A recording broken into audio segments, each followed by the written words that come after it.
All right, let's go and get started. Howdy, howdy, ladies and gentlemen. My name is Sharkinbear, and welcome back to the channel, where today I'm going to be showing you a new build that I've been working on using my fresher save file that I'm making progression on, basically. And one of the things that I really have problems with as far as coming up with character builds or interesting ideas I like with a character is whenever I come up with a character idea, I like to be thematic to whatever it is that they are doing. So in the instance of the Pyromancer, I really like to focus on Pyromancer type builds, but that's sometimes impossible, seeing as how she's got 3 other weapons here, and only one of them is fire based, and she's got a crap ton of abilities that aren't fire, right? Same thing with a Chaos Walker. I want to make a Chaos Walker. I want to make a Chaos build. If I want to make an Arcane Weaver, I want to make an Arcane Weaver build. But sometimes those builds just don't flesh out the way you'd like to. And in the case of the Arcane Weaver, I am really not that big of a fan of the Arcane Staff. It only comes with 2 bonuses, and I don't think that you get any more. Oh, actually, it does come with additional bonuses on the first level up, so that's interesting to find out. You get extra damage and area modifier. But that being said, I am also not a fan of the 2 skills that come with it. Arcane Explosion or the Arcane Magic Missile. Now, Arcane Explosion could be really good if we were doing like a brittle build. Matter of fact, this might actually really work with Titan Hunt, where we could apply slow and then cause brittle stacks. That's an interesting idea, something to try later. But one of the weapons I've really been drawn to that isn't very thematic to what I would imagine as an Arcane Weaver is this Benedicto's Staff of Dawn. What I really like about this was that it was very user-friendly as far as when I was leveling up this character. I do believe you have to get to a minimum level of 40 before you unlock this weapon, but it does really help in the leveling thing, like the leveling phase of these characters and getting resources. Specifically, it comes with Sacred Orb, which causes exposed stacks, which cause extra damage whenever you hit an enemy. And then we have Celestial Retribution, which basically does damage based off our exposed stacks. And both of them give us Purity, which does area-wide AoE damage and healing, I believe, which damages nearby enemies, and if it hits more than 4 targets, also heals you. So yeah, they work together. And then we're also going to pair that with Light Beam, so that way we have a more ranged version of attack, and it's also directed, also applies exposed, so we're going to be hitting enemies for even more. And then we're going to be taking Magic Missile, which causes Fragility. And this one, and I'm trying to say this word correctly because I suck at saying this word sometimes out loud, works multiplicatively with our exposed.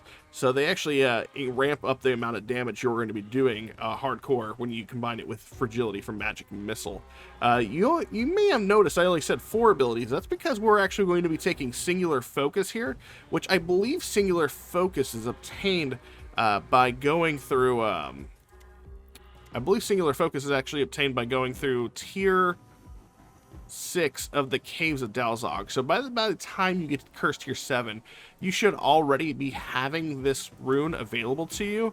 If not, I would definitely emphasize getting to Tier 6, Tier 7 so that you can unlock this, because this rune specifically has a lot of... adds a lot of weight to your builds whenever you want to diversify a little bit. As far as Divine Legacy, this one's actually found in the Arcane Weaver skill tree itself. It is a final rune you unlock here. I think you can honestly get access to this around level 60-ish of leveling up your characters. I don't want to swear to it, but I think it's somewhere around there. I currently have my character at 113. I do have 13 extra skill points, and I haven't filled out the rest of this tree, and I don't intend to, because I want to showcase how strong this build can be, even with an incomplete skill tree. So we're going to jump into an Overlord mode here. And yeah, so if you like this sort of content, you want to see more build guides like this, make sure you like, subscribe, comment down below, let me know what you think of the build. And if you got another build that works for you, let me know down in the comments, and I will give it a try myself as well. As always, we are actually going to be showing this at Curse Tier 7 with all the Curse Intensity unlocked, just to show you how ease of use this can be, even with all the challenges added. So yeah, let's jump in. And I do want to pause for a moment. I did actually gloss over 2 things. The first thing is my top runes here, my versatility runes. The reason why we're choosing efficient extraction and material harvest is because at this point in the game, if you're using this sort of build, chances are you're kind of needing Soulstones, and you're also needing the different variety of resources in order to upgrade your weapons. These 2 right here are just because I also still need resources myself. But if you are not really caring to have resources right now, you just want to have a build that you can ramp up really fast, I would actually take Reroll Mastery or Endless endless portals or endless rolls, whatever it's called. The one that basically gives you extra rerolls and locks after you move to a next zone. Those are two very strong runes you could take in place of this if you don't need the resources. And if you actually have 10 runes, you could probably select another 1-pointer over here. But I only have 9 runes because I haven't made it far enough to unlock the 10th rune, which I believe is by killing an X amount of Void Lords. I could be wrong.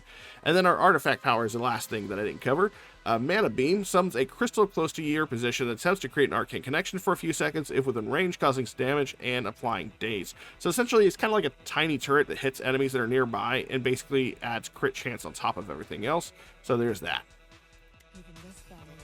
Let me go ahead and turn my opacity up so that way we can see our abilities. You can already see our stacks already building up, and the Benedictive Staff of Dawn already able to clear most of the screen. Looks like we actually nailed a really good legendary modifier for our area of effect for our skills right at the start. That's really nice. I am going to go ahead and grab this ability or this mana crystal over here, and I'm going to start banishing stuff over here that I don't want. Now, there are other ways to use your banishes. You guys always usually see me banishing abilities I don't want so I can get to the abilities that I do want. But another way to use those banishes actively is that maybe sometimes you get, if you're doing like an elemental build, like a bleed build or something like that, and I believe bleed leads into poison. If you don't want to see those poison rolls in there, if you see like, I think it's called poisonous blood, basically makes your bleeds turn to poison. If you banish that, then you lock yourself out of like turning your bleeds into a poison, and then you won't see those rolls anymore, which can actually be fairly useful to have. I'm gonna go ahead and go with the Relentless there. So just know that just because I use my banishes to get rid of abilities doesn't necessarily mean that you have to. That's just what I do, and I could honestly be using those banishes a lot more smartly as well. I am gonna go ahead and head over here to the corner. Because, like I say, I always do feel like you have more enemies spawn when you hang out in these corners right here. Cool thing is the shield tower actually spawned right near us. We do have a celestial retribution that shows up, so that's really nice. Take out that tower. We're taking them out really fast, and you should also notice that we're actually taking out these elites over here really fast. That's gonna guarantee to be some levels for us, and our first Lord spawning up right at the 1 minute 11 second mark. That's pretty awesome. I'm gonna go ahead and start banishing. You know what, let's re-roll. I just need one sacred orb. There we go, and we still have some banishes for us, and we don't even need to see an active skills anymore. So I'm gonna go ahead and turn off active skills by hitting our right bumper on my controller, and I'm gonna use magnetic. Now I did start with 10 rerolls, 10 banishes, and 10 locks, but because I don't have reroll mastery, I'm not going to get any more of those, so I need to be a little bit more careful about what I choose to reroll and what I choose to lock and banish. Let's see, Sacred Orb, Magic Missile, Sacred Orb, Celestial Retribution, Magic Missile, Celestial Retribution. I'm going to go with the area effect of the Sacred Orb because I want that applying as much exposed as I possibly can. And let's see how powerful we can be taking out these first set of lords here. Looks like we took out a decent, that one in a decent amount of time. Got 2 of them. And honestly, this is really not working out too bad. We took out those last 2 lords, and we really kind of nailed that timing there.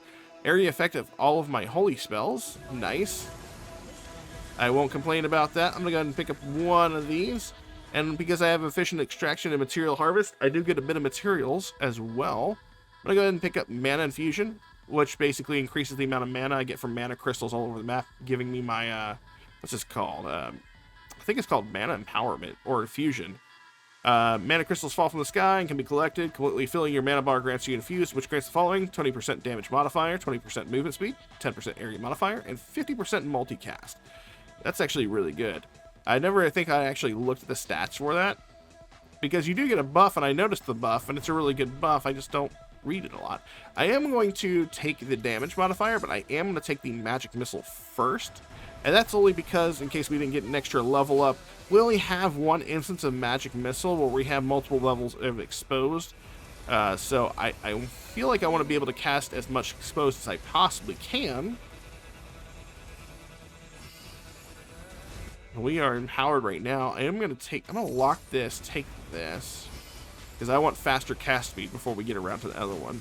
Looked like that other one was saying that we got to cast a holy spell, or an arcane spell at a chance of casting a holy spell. So 6% chance on whenever we cast a holy spell to cause an arcane spell to trigger.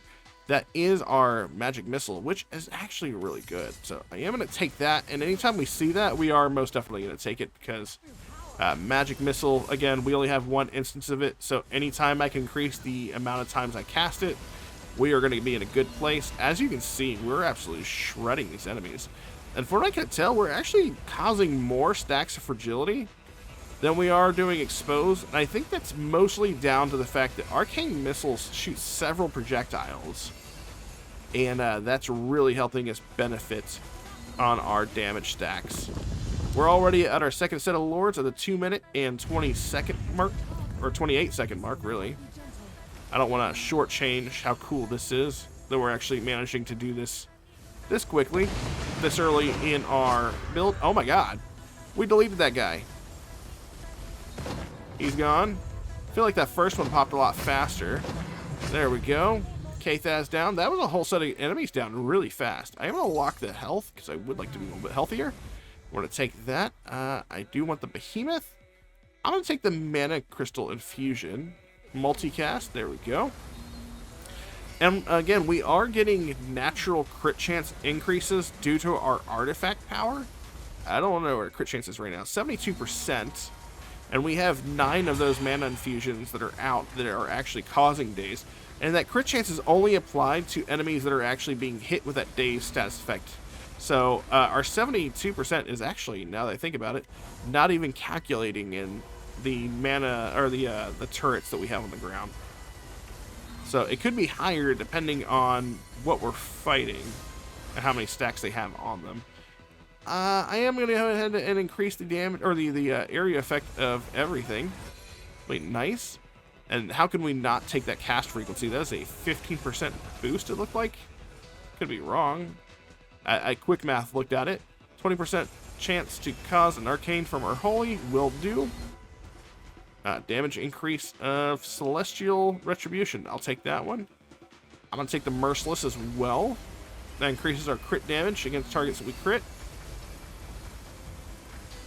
And we're already wiping the floor of this whole arena.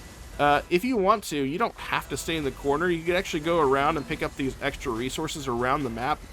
It is worth noting, if you don't pick up the resources around the edges of the map, or on the map, when we kill the final Void Lord, they will automatically vacuum to you. So you don't have to worry about those in the last couple of moments there. I am going to go ahead and raise the damage. Let's lock this and take the damage to our holy skills. I wonder if I could sit right here. We do have a mana infusion crystal over here. Alright, that's 2 down. I'm going to take that one. Oh, and I see. I pulled those lasers in between me and the Void Lords, and so that actually deleted them. I am going to go with the damage increase to everything. Everything, really? Okay. I didn't know it was going to be to everything. I thought it maybe just be holy or whatever. Let's go ahead and... I'm actually going to take all these. Let's go. This one. Let's turn down our visibility ever so slightly so we can actually see the floor. I did take some unnecessary damage in my last try of this one because I couldn't see the ground. That was really on me, no one else. And that one I just dashed into the thing. Oh, wow. All these are great picks, too. I'm going to go with the... I'm going to lock the health and take the area effect and not worry about the magic missile part. I think we got enough missiles coming out from magic missile to support our build here. There we go. But we do... I would like to be a little bit healthier. We are absolutely destroying the enemies. And our little arcane turrets are absolutely just like slicing through enemies like a deli slicer. The holiest of deli slicers. Relentless. Get that cast speed up. Looks like we have a shield tower up in the top left. Again, you know when a shield tower comes up by that audible cue, or the audio cue that rings out whenever one pops up. and they are always going to be the blue towers.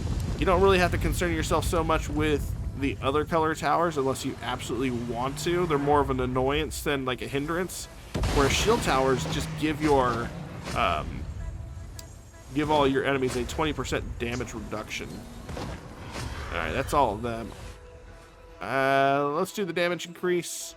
I'll re-roll here. I'll take the expansive area effect. There we go. I'm gonna hang out in this corner right now, I think. I feel like Arcane Missiles is currently going off like a submachine gun.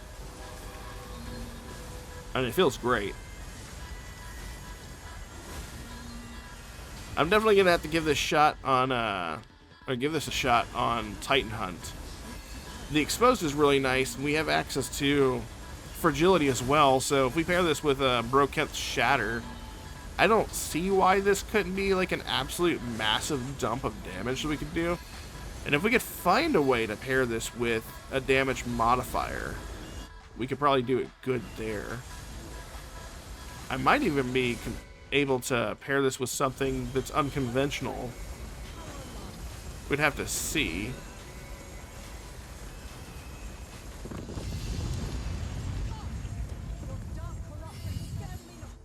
Alright.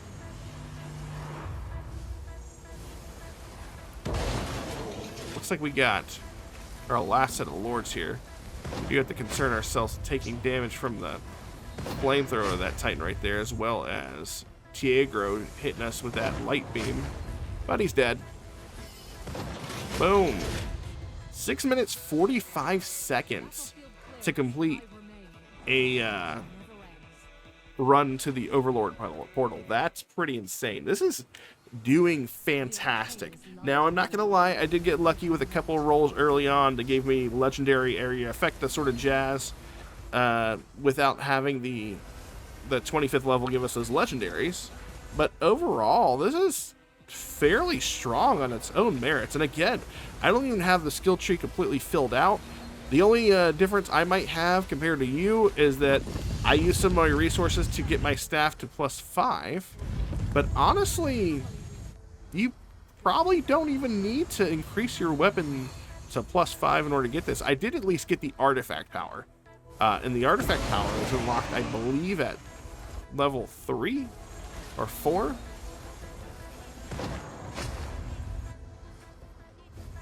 Let's see. There we go. Taking these guys out. There's that one. There's Colameth. Colameth's level 8? Where's he at? Where's he at? Oh, he's right here. We'll just get him between all of my lasers, and he's dead. And I didn't even realize how fast we actually made it to those guys. With all the exposed stack and the fragility, we are absolutely melting all of these elites on screen. Again, I'm very surprised it took me so long to realize how amazing this specific weapon was with the Arcane Weaver. And again, entirely on me. I am actually going to take the Sacred Orb first. Use our last lock right there. Area effect. Fragile. Okay. I'm going to see if I can pull these lasers through Tiegro. And he's gone. No, I honestly think those the artifact power is actually doing a heavy amount of work here. I'm going to take that Merciless, Behemoth. Let's get some extra XP and Magnet.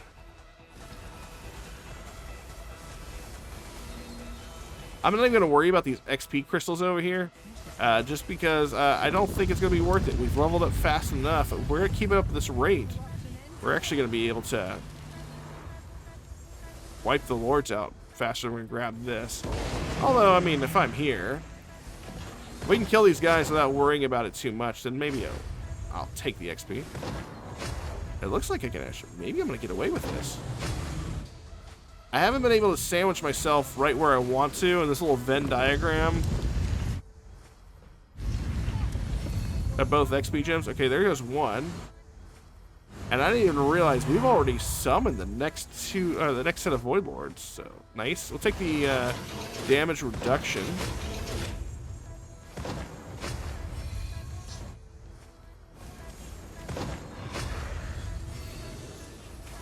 I guess I'm actually just going to straight up be able to get this XP crystal. Okay. I wasn't going to worry about it, but... Oh my god, we've already summoned the next set of lords. The other ones just literally died.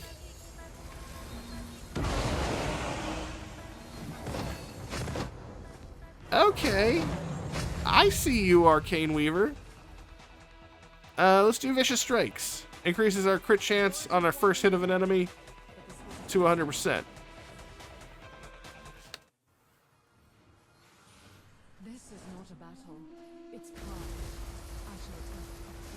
Alright, let's see how fast we can make it through Overlord 2 here. At this, the current speed we're going, I think we don't really have any problems with this whatsoever. I am going to take the extra movement speed. I already got our first set of lords showing up to the party. I am going to take the damage increase. Yes, damage increase. Nasty. That's just so nasty. There we go. I didn't even see... I only saw 3 lords die. I didn't even notice the... It either had to be the first or second one that I didn't see die. I'm going to take the powerful strikes here multiple times. Relentless. Okay. We are going to go with the mana infusion, I believe.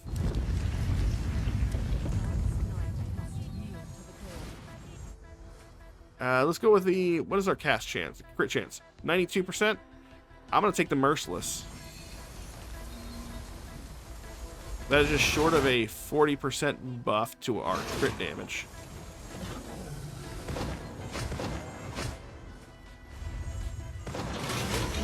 Who's left? Oh, the last 2 got knocked at the same time. Okay. We'll do Celestial Retribution increase. We got a shield tower over here. Gonna go with the lethality. Relentless. Can't go wrong with cast speed. Lethality. I'm sure we're at 100%. Over 100% now. Yeah, 108. And that's not even taking into consideration the if they get hit with dazed from our turrets.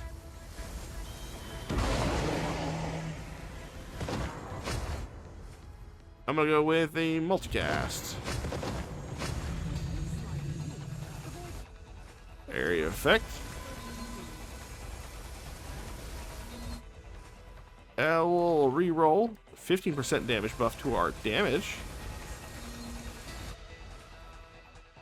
I'll go with the attack speed. Attack speed, again, cast is basically cast frequency, just with a different name.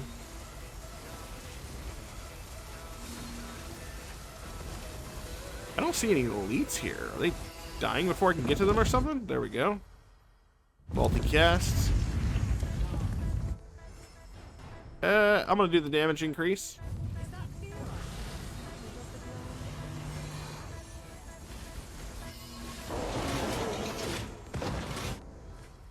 I'm gonna do the Leviathan. I'll take the damage, the movement decreased for more damage. Cool. Attack speed of light beam.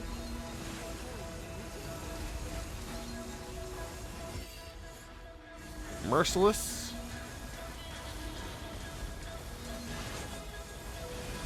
And now we're starting to see all the elites show up.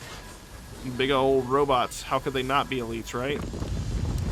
Gotta pick up the mana crystal over here. It looks like we are actually going to lose our mana infusion because of the drain of the mana infusion itself. That's okay. I don't think we need it. This is the last of the lords here.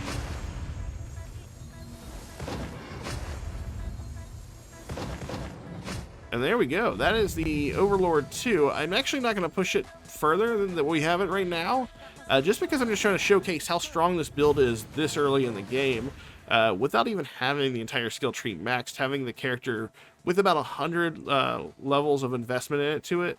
Realistically, I think it's like 80 levels because you don't get skill points for the first 20 levels you have a character. but we did make it to 126 from 113, so about 13 levels total. If you continue to make it through the Overlord maps, you would most definitely will actually get a whole bunch of levels. As a matter of fact, I didn't stress this enough in any of my previous videos, but whenever you're working your way through the Overlord maps, other than just wanting to stop, there is no real reason for you to stop. You should actually play through these Overlord maps until you get killed, because you don't lose anything. There is no reason to play until you don't die. Like, because you don't lose any experience, don't lose any of your resources if you fail to complete a map.